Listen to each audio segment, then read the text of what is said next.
that's heavy stuff. We on the Beyond Critical Race Theory. I did have Yeah. an article. I was going to bring it up. Oh man, it's You all know, good. Yeah, man, we got a great Beyond Critical Race Theory. Changing it up a little bit. We normally go for the things you don't hear in our textbooks and our schools about the demise and how the curses in the book tell us and are illustrated throughout the Beyond Critical Race Theory. You know, beatings, hangings, lynchings, towns and cities burned down, and things like that. Tonight, we're going to switch it up a little bit. I found this and it kind of, I was like, wait a minute, I had no idea this was happening. But you can see it scrolling across the banner. It says historic Hinchliffe or Hinchliffe Stadium reopens after 2 year, $103 million transformation. And I know y'all asking like, what is Hinchliffe Stadium? Real 103 something. It's got to be important to get $103 million. Well, guess what? It was one of the first Negro League baseball stadiums. all right. I had no idea when I came across it. I was like, and Negro League baseball is something that you seen on the Martin show. Martin wore the jerseys, and you see Right.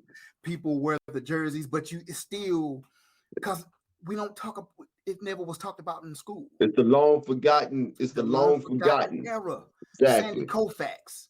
If you people were talked about him, but then you were like, oh, Sandy Koufax, one of the baddest pitchers that ever lived. He played in the Negro Baseball League.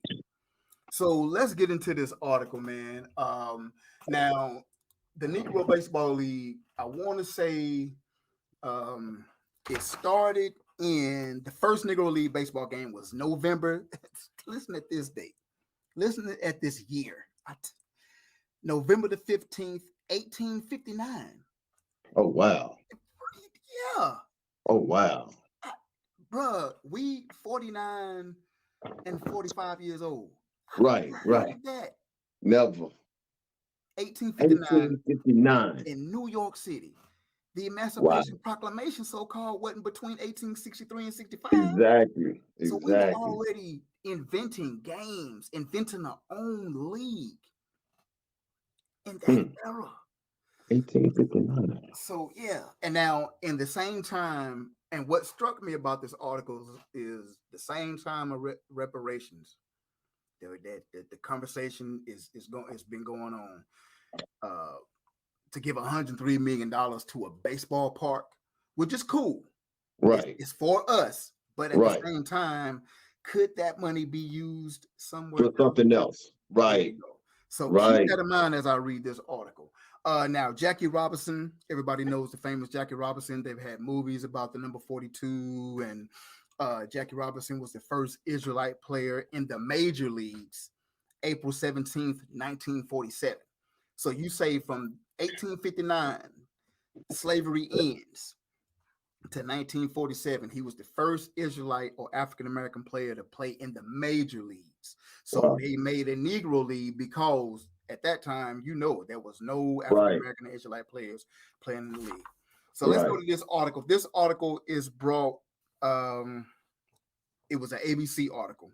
So it says Patterson, New Jersey, after 2 years of transformative redevelopment, a historic 90-year-old baseball stadium will soon reopen to the public in New Jersey. They were talking about it on The View, and Whoopi Goldberg, y'all girl, Whoopi Goldberg, she was saying amongst the celebrities, she was one of the celebrities who attended, they had a ceremony for the ballpark in the reopening past Friday. And that's how I caught wind of it.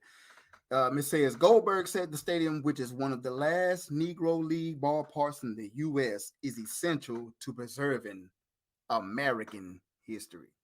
Hmm. And we always tell y'all, listen to the verbiage, Listen to the language. listen to the language. Oh, so now it's American history. Oh, so Right. now it's American history. Right. Okay, let's keep going.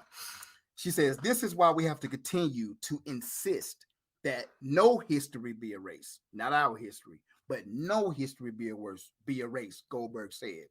Anything that's happened in this country should never be erased from books of any kind because we need to know and we need to remember.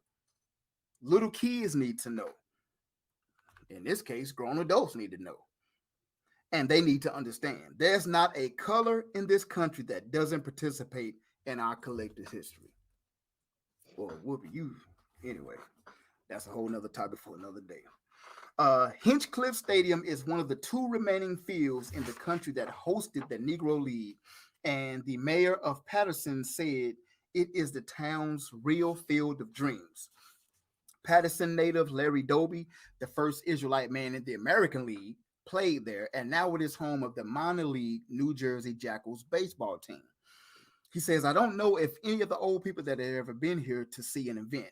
When they see this, they are blown away. Owner of the Jackals, Al Dorso, said. Dorso is also a Patterson native who watched the demise of the stadium some 25 years ago, and now he's pitching in to bring his city back. He said, it's safe, it's near the Falls Historic District, and I think they're going to get used to that. The fans from out of town and the fans from in town will get a great experience, Dorso said. The $106 million project includes senior housing with a great view of the ballpark, and there is a huge parking garage. It says the work continues on a year-round concession area and the East Coast version of a Negro League museum. They always want to put us in a museum. Those will open in September. He says, I foresee this space being a hub of learning for young people, teachers, educators, said President and CEO of Shekinah Group LLC, Von L. McCoy. The views of the Patterson Falls are breathtaking from the site, but perhaps the best thing is the project is expected to bring in hundreds of local jobs, which I applaud that. That's great. He said, dining here, so you're going to create job opportunities. The Jackals are here, so you're going to create job opportunities. The stadium here will be operations and create even more job opportunities. So there you go, folks. What you think about that? Now,